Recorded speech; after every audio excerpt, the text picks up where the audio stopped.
আমের আল মাহাদি মনসুর আল গাদ্দাফি লিবিয়ার এক তরুণ, যার অন্তরে একটাই আকাঙ্ক্ষা এই বছর হজটাকে পালন করা। কিন্তু যাত্রা শুরুর আগেই এলো বাধা। এয়ারপোর্টে ইমিগ্রেশন আটকে দেওয়া হলো আমেরকে, কারণ তার নামের সঙ্গে যুক্ত আল গাদ্দাফি, যা আজও বিভিন্ন সিকিউরিটি সিস্টেমের হাই রিস্ক হিসেবে চিহ্নিত লিবিয়ার পুরনো রাজনৈতিক ইতিহাসের কারণে। কিন্তু ততক্ষণে তার পুরো হজ মিশনের দল প্লেনে উঠে গেছে, আর কিছুক্ষণের মধ্যেই প্লেনের দরজা বন্ধ হয়ে গেল, উড়েও গেল। অফিসাররা সান্ত্বনা দিল, কিন্তু তখন আমের আটকে আছেন কেবল একটি নামের জন্য। আমের তখন বললেন, আমার নিয়ত হজের, ইনশাল্লাহ আমি যাবই। এই কথা ছিল না শুধু একটি দৃঢ়তা, এটি ছিল আল্লাহর উপর অগাধ ভরসার প্রকাশ। এরপর ঘটে গেল অদ্ভুত এক ঘটনা। যেই প্লেনটি আমিরকে ফেলে রেখে উড়ে গেল, কিছুক্ষণ পর তার যান্ত্রিক ত্রুটির কারণে ফিরে এলো।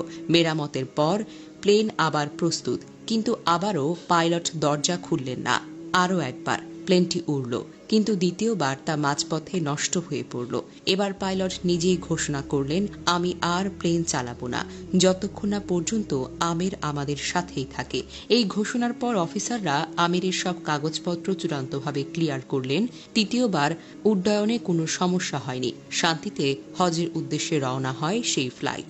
এই গল্প ছড়িয়ে পড়ে মুহূর্তেই সামাজিক মাধ্যমে। অনেকে বলছেন এটি ছিল খোদার হুকুম। আমির বলেন, আমি শুধু হজে যেতে চেয়েছি।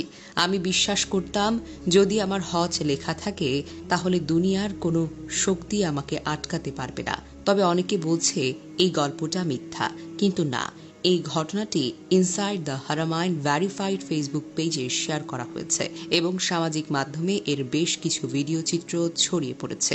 তবে আমেরের এই ঘটনা আমাদের কি শেখায়? এক, ইমান যদি হয় অটল আর নিয়ত যদি হয় খাঁটি, তাহলে আসমান জমিনও আপনার পক্ষে কাজ করবে। দুই, মানুষ ঠেকাতে পারে না যদি আল্লাহ আপনাকে ডাকেন। তিন, হতাশ হওয়ার কিছু নেই, ভরসা রাখুন সেই সত্তার উপর যিনি সবকিছুর উপর ক্ষমতা পান। শেষ দৃশ্য ছিল এক হৃদয় ছোঁয়া মুহূর্ত। আমের প্লেনের ক্রুদের সঙ্গে দাঁড়িয়ে ছবিতে হাসছেন। এই ছবি এখন ভাইরাল। তার সাথে ভাইরাল হয়েছে ইমান, ভরসা, আল্লাহর কুদরতের একটি চমৎকার বার্তা। এটি শুধু একটি ঘটনা নয়, এটি একটি শিক্ষা, একটি উদাহরণ আর একটি ইমানের গল্প। সৌদি আরবে প্রতি বছর লাখো মুসলমান একত্রিত হন হজ পালনের জন্য। এখানে জাতি, ভাষা, বর্ণ বা ধন সম্পদের কোনো পার্থক্য থাকে না। সবাই একসাথে এক পোশাকে এক কিবলার দিকে রওনা হন। এটি মুসলিম উম্মার একত্ববোধ ও ভ্রাতৃত্বের জীবন্ত প্রমাণ। অনেকে টাকা থাকলেও হজে যেতে পারে না, আবার কেউ না চেয়েও সৌভাগ্য পান, কারণ মুসলমানরা বিশ্বাস করেন হজ কোনো সাধ্যের বিষয় নয়, এটি আল্লাহর নিমন্ত্রণ।